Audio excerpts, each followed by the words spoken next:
Hey guys, ito pala si Mick ng Lente. And meron na akong quick tip sa inyo. Alam ko hindi lahat gumagawa nito.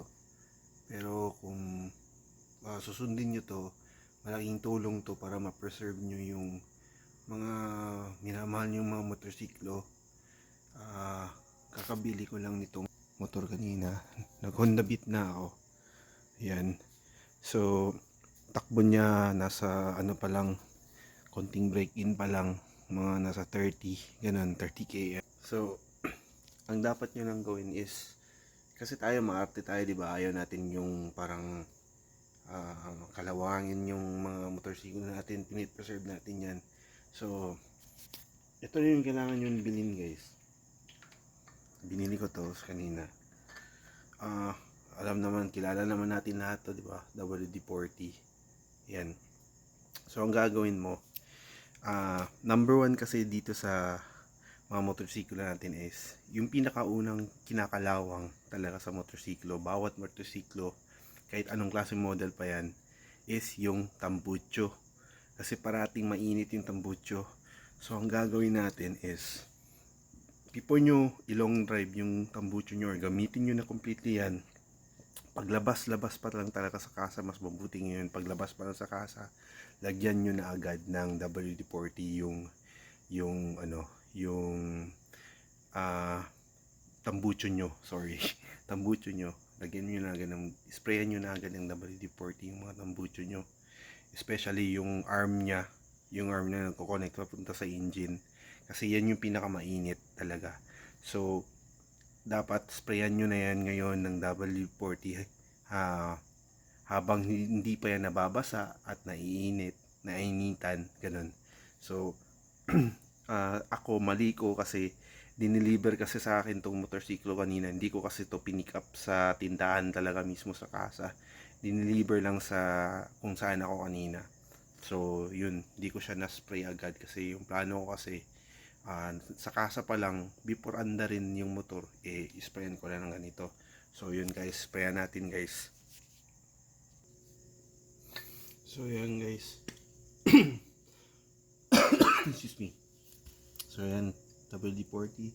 Sprayan na natin yung motor.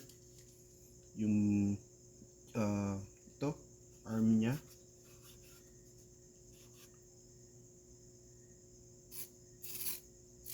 Yan. Yan lang naman yung kailangan mo i-sprayan. Kasi, ito yung pinakauna talagang kinakalawang, yung tambucho. So, sprayan na natin.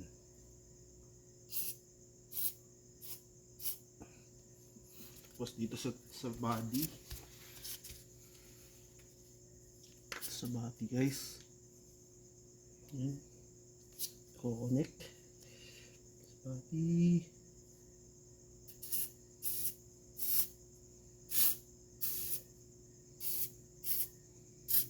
Paliguan nyo yan para pati yung buong tambucho na rin. Yan ang play natin, di ba? Wala naman mawawala eh. Wala, hindi naman masisira tong motor pag sprayan nyo yung tambucho ng WD-40. Mas maprepreserve pa. Tama ba ako?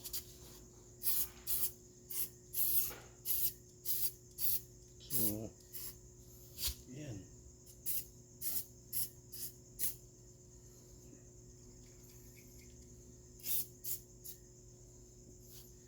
Spray natin.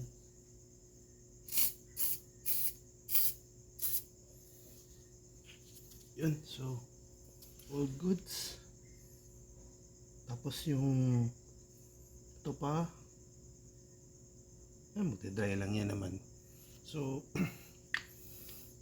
yun na yun guys. Pwede din yung yanta, yung mugs nya, kung gusto nyo rin sprayan yung mugs nya, pwede na rin kasi isa rin yung unang kinakalawang yung mugs din. So, pero sa akin kasi minsan kung yung ibang motor kasi ako ginagamit, so tambucho yung priority ko. So, yun na yun. So, all goods na. I hope makatulong tong WD-40 sa makakasolve sa rust issues ng tambucho. So pag bago yung motor nyo guys, ayoko lang ulit, sprayan nyo na agad ng WD-40 before nyo pagamitin, or nasa kasa pa lang, yung kakalabas pa lang, spray agad, then andar motor, takbo. So at least kampante ka na hindi agad kakalawangin yung tambucho mo. So I hope this video nakatulong siya sa inyo guys sa pag-care sa inyong mga motor. Pa-sub na rin, pa-like and pa-share